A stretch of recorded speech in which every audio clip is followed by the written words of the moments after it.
Hello, my name is Thiago Monteiro, and I'm the founder of Toco Marketing, your outsourced marketing team. The over 50 market is the fastest growing audience and represents a valuable commercial opportunity, and yet marketing often fails to engage them effectively.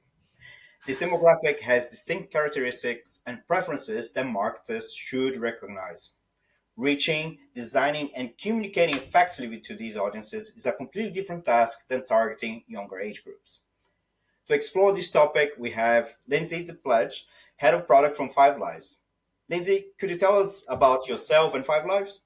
Absolutely. Thanks for having me, Tiago. I'm Lindsey Depledge. I'm the head of product at Five Lives, and my background's in behavioral science and designing engaging products in health tech, making them engaging and efficacious. And Five Lives is focused on preventing and providing therapy for Alzheimer's. We're a health tech startup, and we have different apps. Our prevention app is focused on encouraging lifestyle factors that reduce the risk of dementia.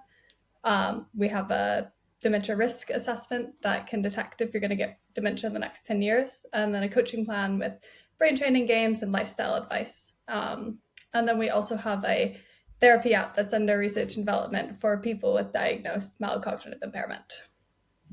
Oh, that's quite interesting. So, I guess not only you're catering to the over 50 audience, but also you have to deal with all the regulations around medical apps and medical products. We do indeed. Both.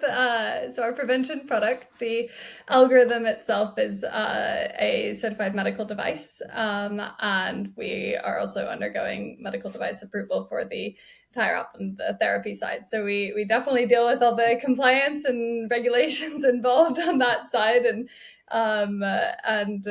definitely with the claims that say with Five Lives. So we are very science oriented. I'm always my co-pilot is our head of science, and whatever our product does is always science driven as well as driven by our user demographic and their needs. Oh, perfect. Yeah, that it's a minefield dealing with all the compliance requirements and all the ever-changing minefield that's out there. Making sure that you're not over promising anything and that everything is based on science. Yeah, thank you so much for that overview. Obviously, Five Lives exists for some time. You've been with them for a period of time. Before you worked as well on health products, not only for not directly related for the 50 plus. Um, but in your point of view, what makes this age group, the over 50, so unique when you're thinking about product development from, based on your previous experiences? Yeah, well, I can speak specifically, obviously, in the Five Lives context and dealing with developing apps. And one thing in particular is the fact that people that are 50 plus are not necessarily digital natives. And so you have a huge spectrum.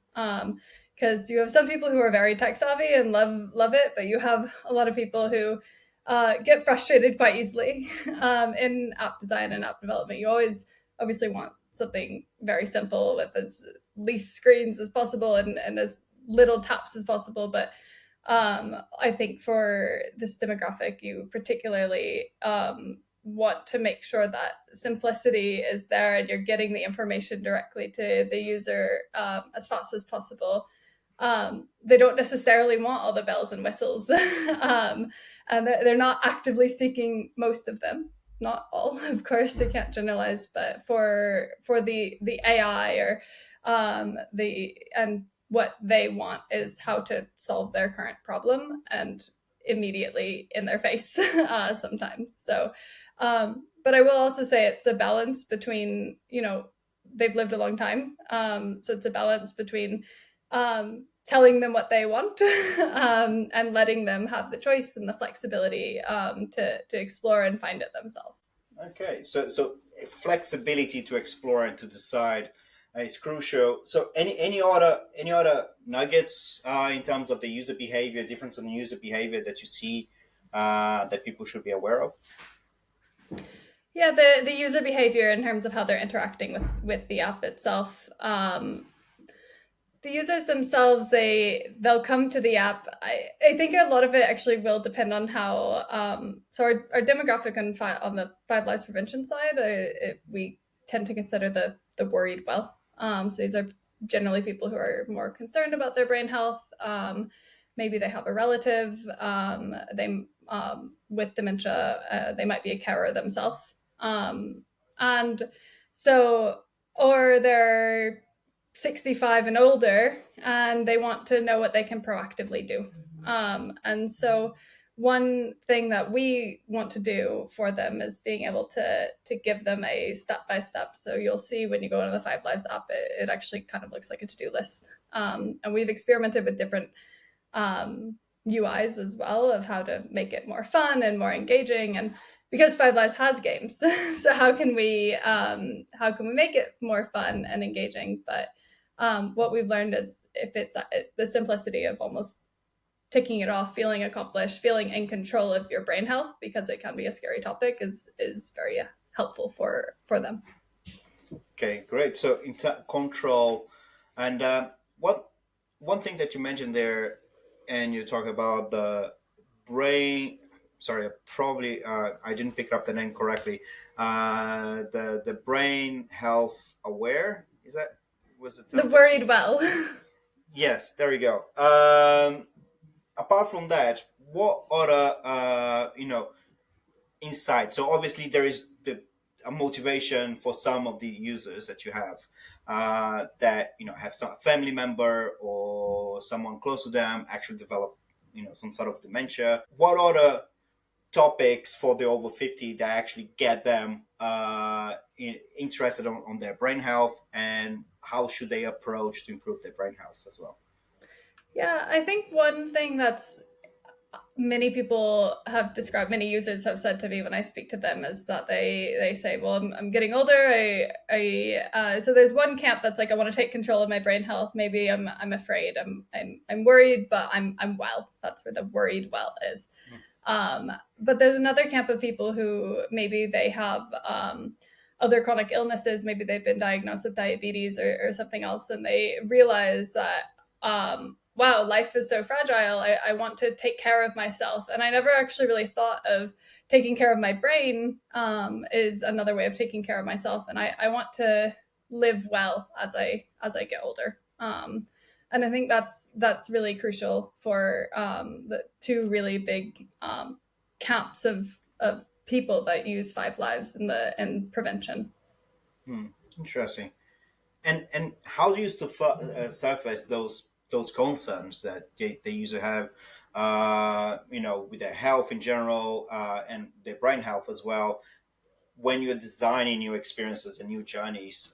And you mentioned games as well. How do you make sure that when you're introducing new features, you also bringing to the surface all those concerns, all that information that you have? Yeah, so the worried well is really, I think there's what they want to look at. They want to be reassured. So they might be interested at first in their brain health assessment, so their dementia risk score, what risk factors they have, and then what can I do now? What can I immediately do? They might be reading our articles, and then and then playing our games. So we have numerous brain games, but they want to know, what can I do now? Whereas the other kind of more, how can I take care of my brain? They're less knowledgeable than this other worried well group, which maybe they've been there, they've seen it, they know a bit more. So like, I need to know what is brain health. How can I learn about it? And so they are quite active in the games, and also trying out these different categories. So we take a multi-domain approach to brain health, and what that means is that there's we take a lifestyle approach across. If you improve your sleep, your exercise, your diet, taking care of your chronic conditions, and mood and social, a lot of research suggests that helps prevent the onset of dementia. And so that's what we try to encourage and educate people through our app. The brain games in our app both function as mental stimulation, which is one of the fingers they're called, and it's but it also functions as a engagement hook, that people are coming back. It's fun. It's something they can do. So those two categories are two big categories of people, but within that you find some people who are much more interested on the lifestyle side, and some people who are much more interested on the games, and you just get that games hookup person who comes back. So what we're always trying to do is get that uh, conversation between mental stimulation. Yes, so that's only one piece of the equation, and the other part is the lifestyle. And if you can do them both, then that's going to be extra powerful. Okay, that's good, quite good. So you mentioned one of the fingers. So can you talk about all the other fingers in place? Yeah, so that's what I was saying. There's exercise, mental stimulation, diet, mood and social, and then there's taking care of your chronic conditions and health. And fingers is a big international study that's been replicated many times over, and it's really has been the inspiration of Five Lives in many ways, of how we can take this multi-domain approach to brain health and taking care of your brain. Now, shifting gears a little bit towards more the product strategy side of things. So we mentioned a few differences on the user behavior, the specific approach for Five Lives on how to tackle brain health. So when you're thinking about designing the user experience in general, what are the key design decisions that you have to make to ensure that Five Lives caters to over 50? Yeah, it's a good question. And I think there's also, I mentioned we have our prevention app and we have our therapy app, which is called Five Lives Med. And um, one key principle is that we always are speaking to our users, or getting user feedback in different ways, whether that's in interviews or in through our customer support emails and taking that in consideration, or just in surveys and trying to constantly get their feedback, so that we're always coming back to them. I think I mentioned an example earlier that trying to keep the simplicity there with the simple call to actions to people, that reassuring tone of voice, but also, and then also you touched on it at the beginning of, we are a medical device, and so we are science oriented, so we want to make sure we come across as a kind of, for lack of like a voice of reason, in a way where we're signposting to appropriate information at the right times. We're making sure that if we're conveying graphs, things like that, but also you want to do it in a way that it look like people don't. On one hand, people really like graphs, so you speak to them and they're like, wow, that's amazing, that looks so scientific. But the question that you have to understand when you're speaking to them is, do they understand it? For example, is it better to show the percentile, or take it a step further back and say it's average, below average, use a traffic light system, which is something that we found very successful, is rather than having a very complex display, we might go with a traffic light, so that people can get the information that they want quickly. And similarly, I think even further with Five Lives Med, because it's with a population with people who've been diagnosed with mild cognitive impairment, which is almost an early stage of dementia. And this is where, if you see in the app, we have one button on the home screen, so you don't have actually options. So it's and our users might, some of them are 85 years old. You want to have one button there, and you want to have it even extra simple, bigger buttons, bigger font, as well, even bigger than Five Lives.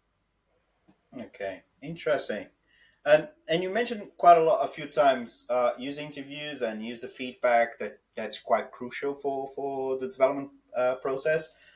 And you know, obviously, it's super important to gather the feedback of our actual people that using your product, to know if you're going towards the right direction, making sure that you're building something that solves the problem they're looking for. But at the same time, there's the famous quote from, I think it was from Ford, that says, if you ask people what they want, they wanted a faster horse.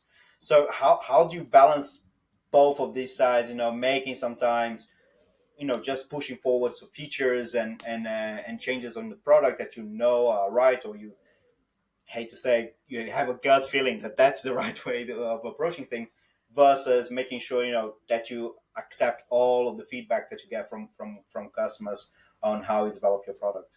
Yeah, I mean, you need to have that balance, right? And I think like you can't, as much as I love speaking to people at the other end, because I am not the core demographic of Five Lives. As I think like sometimes there are features that you need to push forward and without testing them or without speaking.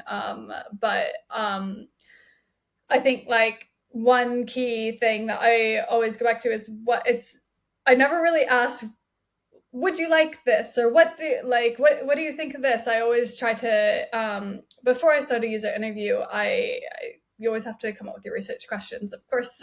And so it's usually if we're at odds internally, we don't have that gut feel that you're talking about. We don't know why this is important. And then it can be helpful to actually see how does somebody interact with something, and that is more powerful than if they say, oh, I would like that. Or it's also very useful post release of a feature that you had a really good feeling about, and then you do have the quantitative data. Maybe it's doing all right, but you're not exactly sure on how to improve it. You have some ideas. And so it can be really helpful to come and speak to a few different people and see, do you know where this feature is? Do you use it? Do you know what it means? Where is it? And then, okay, now let me show you an iteration of it. What is this? What do you expect from this? Is I actually find a more useful question than what would you want, is what would you expect? Fair enough. So focus more on what people are actually doing with the product, how they're interacting with the experience, rather than asking them to directly tell you, "I want this in blue." Right? Yeah, exactly. I think you never really get what you, as you said, if users are going to always want something, and they might say that they might tell me I don't that they really would engage with this one feature, and you might release it and then they would just not touch it. So it's always about and I think it comes back to how you're structuring your user interview guide beforehand. You really have to think meticulously about how you're phrasing the questions, and the what you really want to understand, what your goals are in speaking to people at the end of the day. Oh, perfect. That's really insightful. Thank you for sharing that.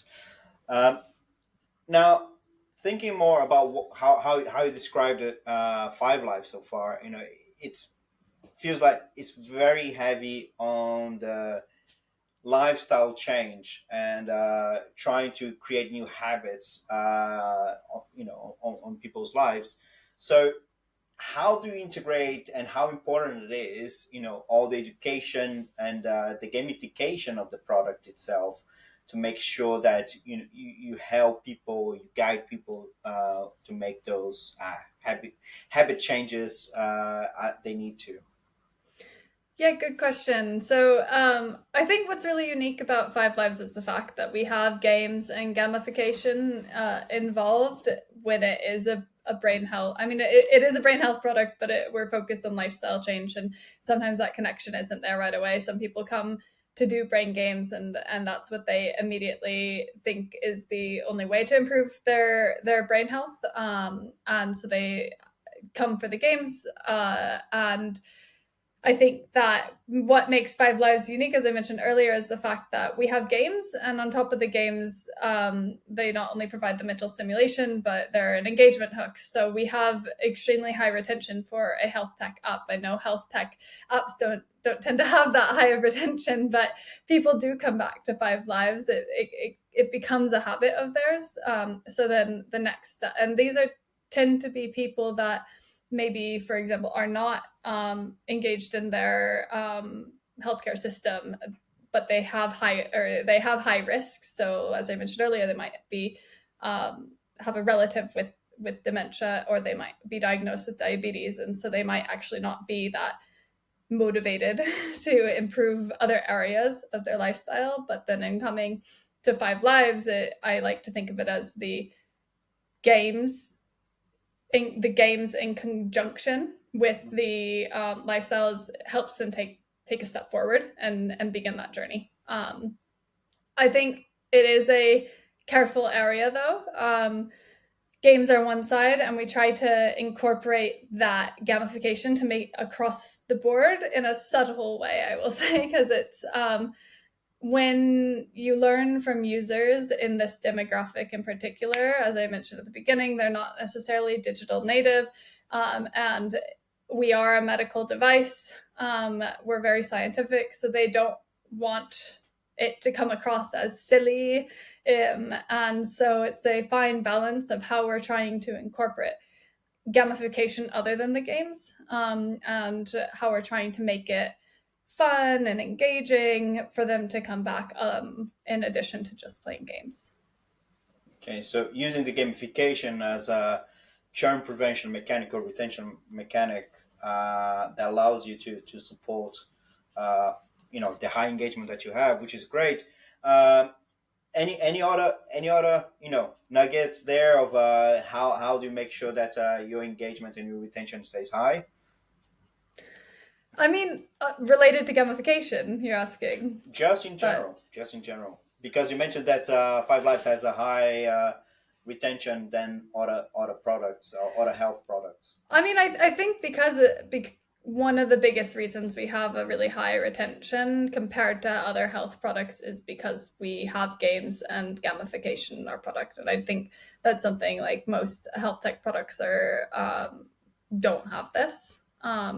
And it's not something that I'm saying other health tech products should necessarily have. It might not make sense, because it might come across as silly or not serious or things like that as well.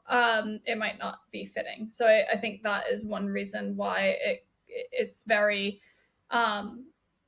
for the users, it creates this high retention, because it has that double hook of improving your brain health and making you come back.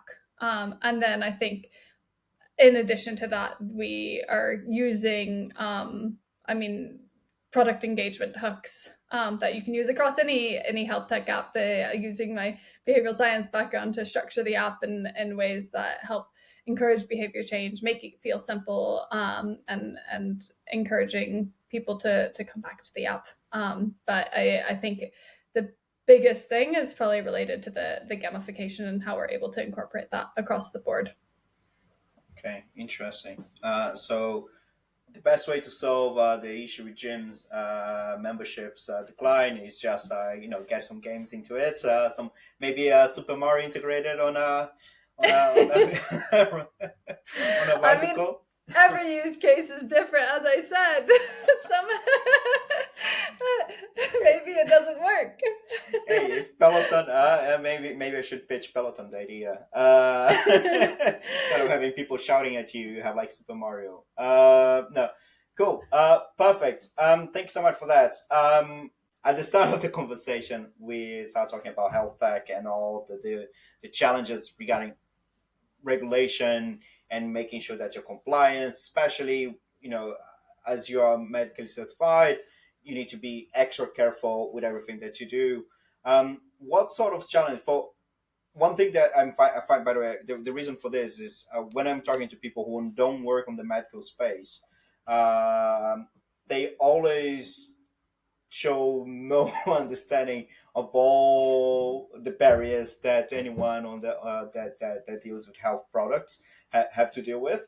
So just give some some examples, of things that Five Lives needs to be careful with when dealing with data, changes on the product itself, and how you have to structure your product in a way that the certification doesn't get nulled every time that you make a large scale change.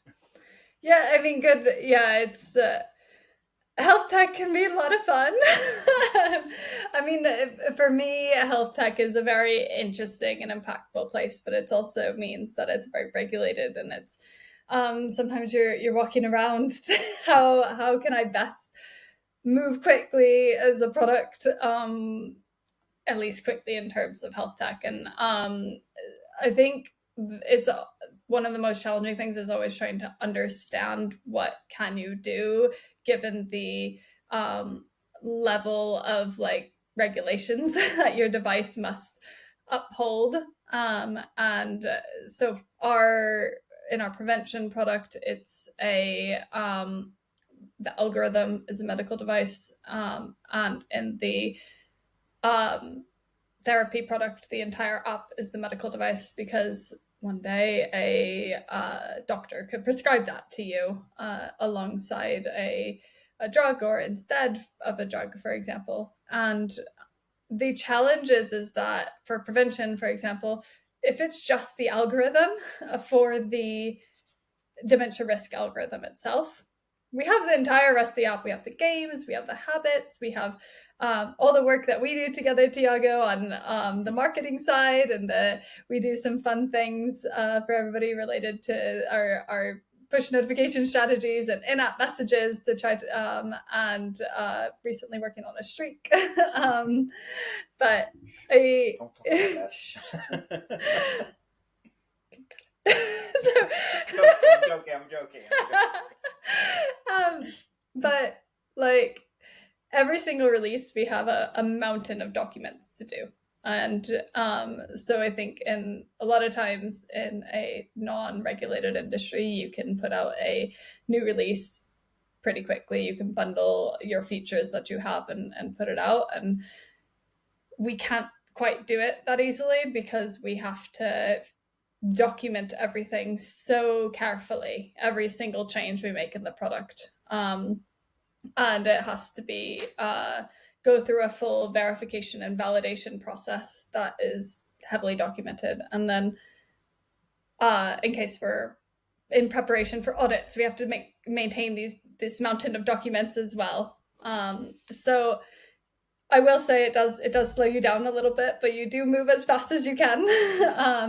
And I think it can be challenging to try to understand where. So, for example, if that algorithm is just the part, then I may iterate on the rest of the app a lot faster, but I'm not going to touch that one area of the app. And so it's trying to disentangle everything inside your head. Because it does get complex when you're living in flowcharts in your head, to try to understand which parts can we move fast on and which parts do we need long-term scientific roadmaps on. Okay, perfect. No, thank you. Yeah, it is a minefield. It's good just to give a flavor of what it is to work with a health tech product, and all the challenges, and how you deal with data, what type of data you can collect, and all of that. And it's very limitative in some aspects, but still, from my personal point of view, at least, you are actually working on something and you're trying to grow something that can alter the lives of people, hopefully to the best, especially if you make sure that you're following strict scientific rules, and you're making sure that everything's medically tested. So it gives you another motivation as well to deal with all of that red tape that you have to go through. um, Perfect. Thank you so much. Five Lives, as I mentioned, you works a lot with science, with healthcare professionals, to make sure that the content is science based, and we talk about how do you present data back to the users. How do you navigate it? Making sure that the product is tech driven and scientifical, but at the same time is easy to consume for a user base that might not be as used to deal with certain types of data and certain types of chart and technologies. I think the best way to describe it is I'm in the middle of the Venn diagram of the users and the science and the tech and the business. And I sit in the middle and I try to see what do we need to do next? But my co-pilot, as I mentioned earlier, is really the head of science. If I want to really push something forward in the app, I will often, I'll turn to her and I'll ask, can we do this? Can we say this? And sometimes it's a very, yeah, yes. And sometimes it's a, let's document that, let's go through the process, there's a lot more to that, let's that then meets the eye. Same goes for the, when I speak to the head of tech.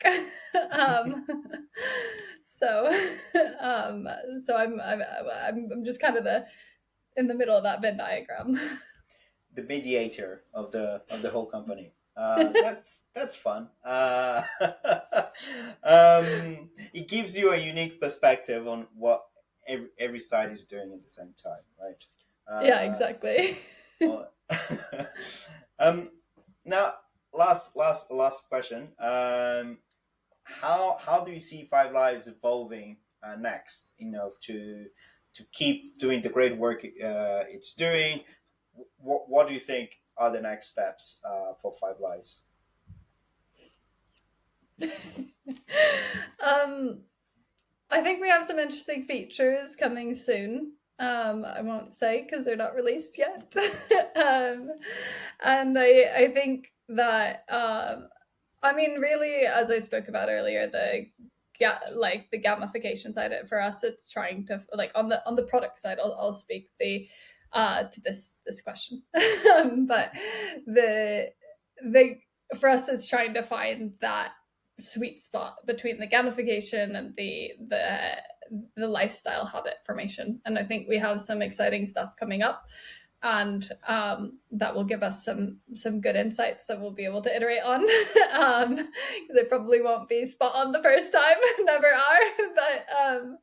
But I think coming up for Five Lives, we'll be going a bit deeper on that, and I think in the next 6 months, our prevention product is going to get some much deserved love with some exciting new features to try to find that sweet spot with the gamification, kind of more fun side of doing lifestyle formation.